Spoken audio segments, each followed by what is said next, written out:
Hello. Welcome to Tips and Tools for Sunday School, where we are training teachers and building programs for life transformation. And I'm your host, Sister Patty Johnson.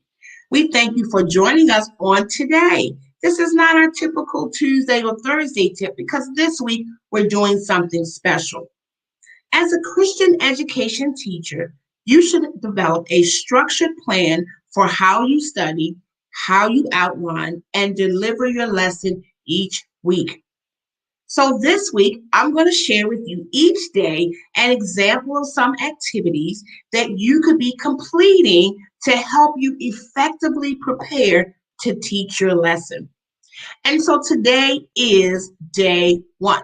Now I'm doing Monday, Tuesday, Wednesday, Thursday, Friday, Saturday, but whatever day you're teaching, today is what you would do on day one. These are the topics we're going to cover. Read the main text in different versions, read the background scriptures, read the lesson, and define names and places. So day one, we are beginning our research for our lesson. So the first thing is to read the main text in different versions. And we call that reading horizontally, right? And so we know that the Bible's in multiple translations. So make sure that your main text is a strict translation text. Your King James versions, your New King James, your ESV versions, right? We want to make sure that your main text is a strict translation. And then you can read other texts. So we know that there are those that are partial translations, there are those that are phrase translations, there are those that are even just thoughts.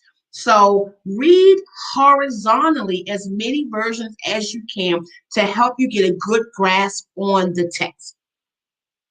Read the background scriptures. Usually with every structured curriculum, they provide you with background scriptures that will give you some insight into the current lesson. Make sure you read those. Read your lesson.